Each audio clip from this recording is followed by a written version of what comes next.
As you come around, raise your right hand. Do you swear or affirm the testimony you're about to give in the matter now pending before this board is the truth, the whole truth, and nothing but the truth, so help you God? Yes, sir. All right, you may have a seat. Please state your name for the record. Sophia Gutierrez. Will you spell your last name, Ms. Gutierrez? Gutierrez.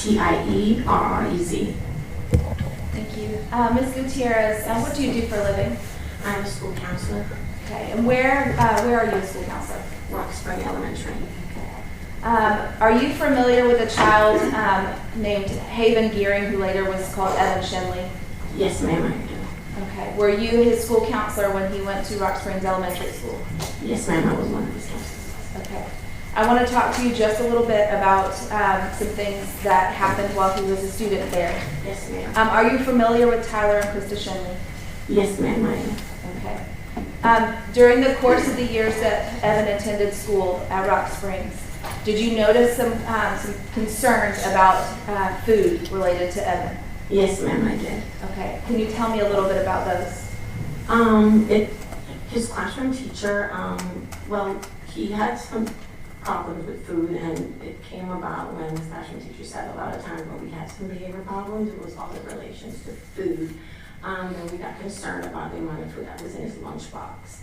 Okay. Tell me about the amount of food that would come to school in his lunchbox with him. So, by memory, he used to come with like almonds in a Tupperware container that was like a salad dressing. You know, Tupperware containers, and they were the ones for salad dressing. He would have like almonds in that.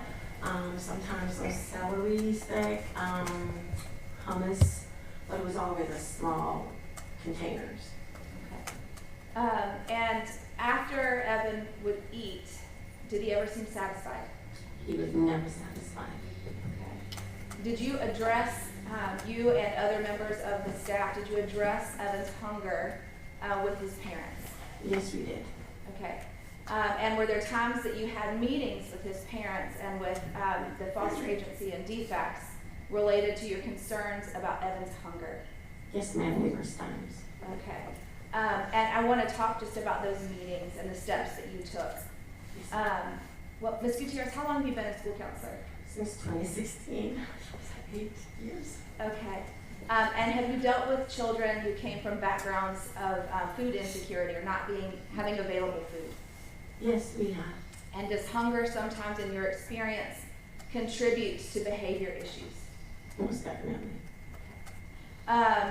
When you addressed your concerns with the Schindleys about the amount of food that Evan was given, tell me about that interaction between you and the Schindleys. So one particular instance was he didn't have enough food. There was issues, and we gave him school lunch. And we called. I think I spoke to Dad that day. He didn't have enough food, and so we wanted to provide him with school lunch so that there was no food in the lunchbox. We're not sure. I think, and later on we found out he ate it on the bus or something. And so I called and I got Dad first, and he agreed for us to give him a school lunch. But then we later, Mom was upset that he's not allowed to eat school lunch. You're only allowed to give him what's in his lunchbox because it was on a special diet of some sort. Okay. And that was just one instance. That was one instance. Yes. Were there other times where he was observed licking the bowl, trying to get more food out of what he had? So on another occasion, during the lunchtime, the cafeteria side, that's when he came in with the small portions.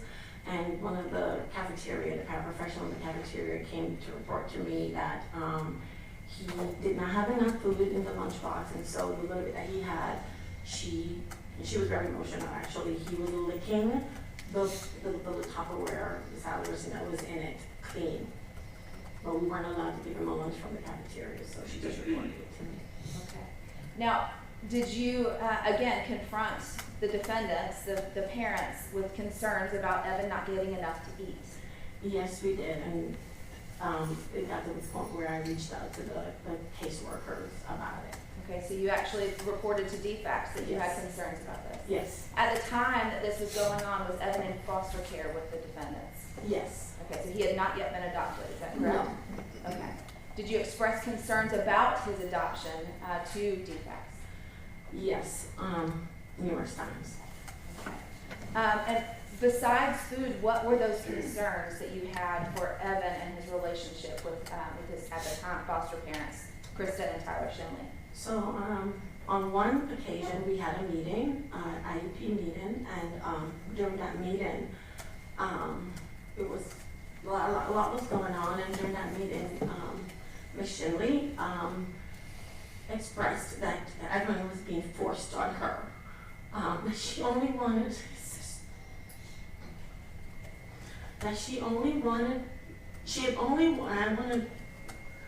not the exact words, but what she was referring to, that she only wanted the kids, the sisters, the twins, and he was being forced on her.